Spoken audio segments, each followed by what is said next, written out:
Good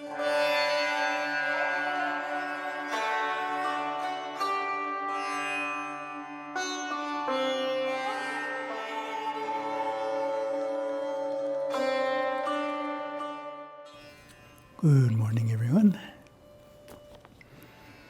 Continuing our series this morning. And today we're continuing with a chapter called Reincarnation, Merging with Siva, Chapter 50. Talk that was given in 1958 at the Sutter Street Temple. Lesson 345, Desire, Death, and Rebirth. Where are we born after we die? How do we become born again? You are born again in the same way you died. After some time, the astral body cannot stay on the astral plane anymore because the seeds of pranic motion have to be expressed on the physical plane again due to one's activity on the astral plane. A new physical birth is entered. Generally, this happens through a newborn child's body, but a more advanced soul who has his spiritual body well developed can pick up a body which is 15, 16, 17, 18, 19, 20 years old and go right along in life from that point. In what country do you become born?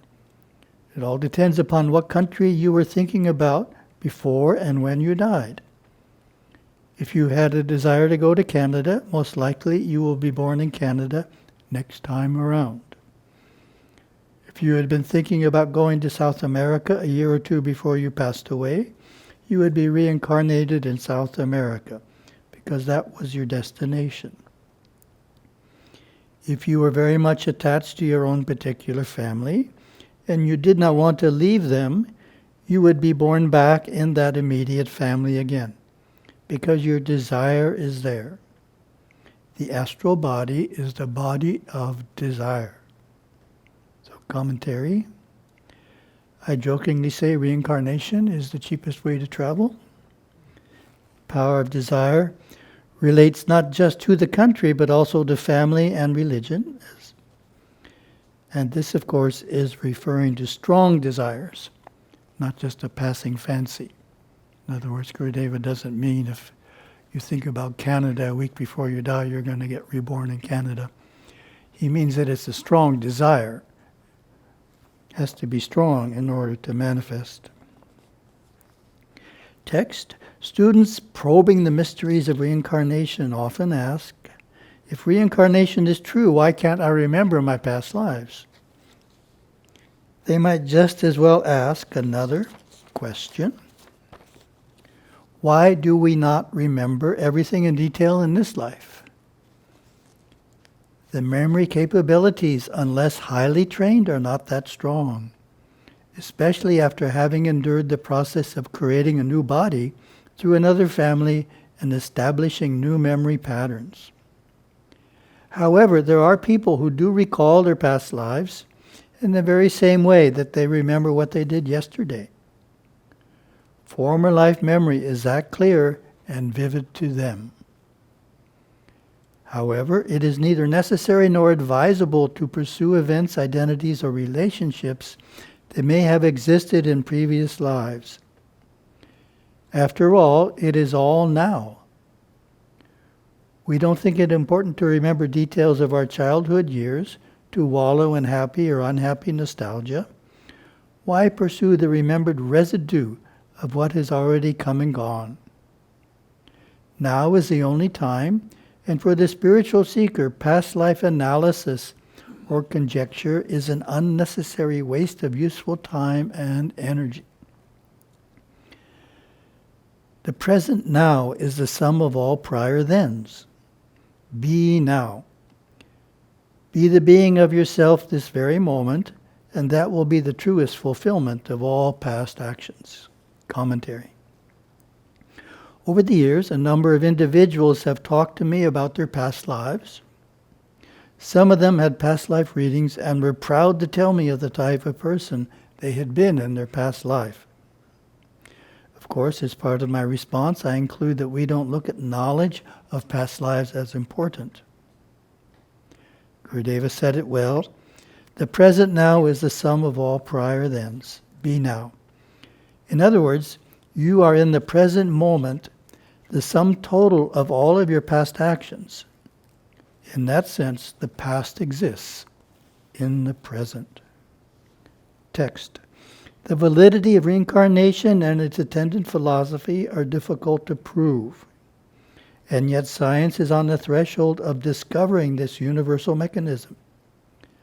Science cannot ignore the overwhelming evidence, the testimony of thousands of level-headed people who claim to remember other lives or who have actually died and then returned to life, and the impressive literature spanning Hindu, Tibetan, Buddhist, and Egyptian civilizations. Thus, the pursuit of various theories continues in an effort to bring theory into established law according to the reason and intellectual facilities of man. Those living in the heart chakra, anahata, are able to cognize and know deeply the governing mechanism of rebirth from their own awakening. Commentary. Search on Google gave as its top result the University of Virginia Medical School's Division of Perceptual Studies, in terms of studies of reincarnation. So this is University of Virginia Medical School. Their research has over 2,300 cases entered into its database of children who report memories of previous lives. So that shows it's being pursued at the university level. It's not something you read about very often. Might make an interesting article for Hinduism today. Text. There are at least 3 basic theories or schools of thought related to reincarnation. At first they may seem to conflict or contradict one another, but further elucidation indicates that they are all correct. They are just different aspects of a complex mechanism. And that leads into the text of lesson 346, Theories of Reincarnation. According to one theory of reincarnation, life begins with sound and color. Sound and color produce the first forms of life and the atomic structure of our being through binding the seed atoms together. At this point, life as we know it begins.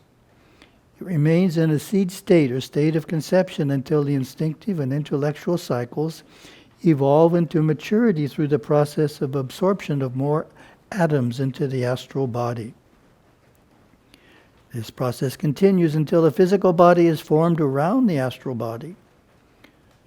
But that is not the culmination of this theory. The cells and atoms of these bodies themselves evolve, becoming more and more refined as cycles of experience pass until complete maturity is reached in a physical body, which is refined enough to attain nirvikalpa samadhi and begin the next process of building a golden body of light. According to this theory, the soul takes on progressively more advanced bodies, evolving through the mineral, vegetable, and animal kingdoms, slowly acquiring knowledge through experience. There may even be a life that seems to regress, such as a man incarnating as a cow, to gain needed lessons of existence. So my commentary, Gurudeva doesn't comment on this theory in his other writings. Text. A second concept in this theory explains the lower evolutionary rate of animals, insects, plants, and minerals. According to this principle, animals and lower forms of life function under what is called a group soul. They do not have an individual astral identity, but share a group astral atomic structure. That is one reason for the lack of so-called individuality among these groups, and why animals move about in herds and birds live together in flocks, indicating the movement of the one group soul. So the theory goes. My comment, Gurudeva does write on the theory of a group soul for animals and a number of other writings. Text. In another theory, when man dies, he goes on to the astral plane after breaking the silver cord which binds him to the physical body. During out-of-the-body experiences, the silver cord is often seen as a cord of light connecting the physical, astral, and spiritual bodies. When awareness leaves the physical body, it passes through one of the chakras.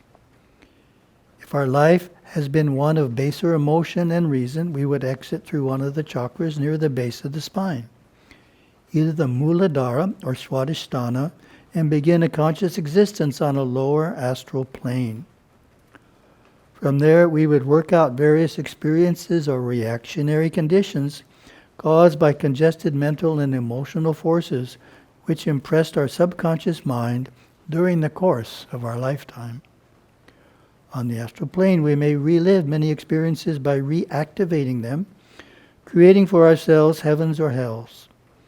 When the lessons of that life have been learned and the reactions resolved, we will be drawn back into a family, into a new physical body, in order to gain more experience in the light of the new knowledge acquired while on the astral plane. If we have evolved to the point that our life was one of service, understanding, and love, then we would exit through the next higher chakras, for that is where awareness has been polarized, and our astral existence would be of a deeper, more refined nature. However, if we had discovered and practiced a dedicated spiritual life, then our exit would be through the top two chakras, which do not lead awareness onto the astral plane, but take it into the third world of divine existence, never to reincarnate again into the physical world.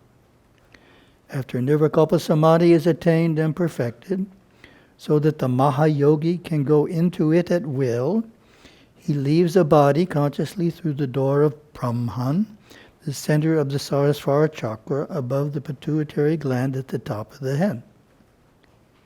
This depends on whether or not the golden actinic causal body, which has been developed after self-realization, is mature enough to travel in actinic force fields on its own, meaning it doesn't need the astral body.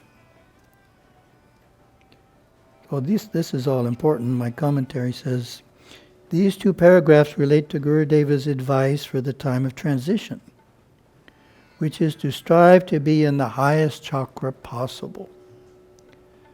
This is helped by being at home rather than at a hospital, and being surrounded by religious symbols and music, and of course, supportive family members. Thank you very much. Have a wonderful day.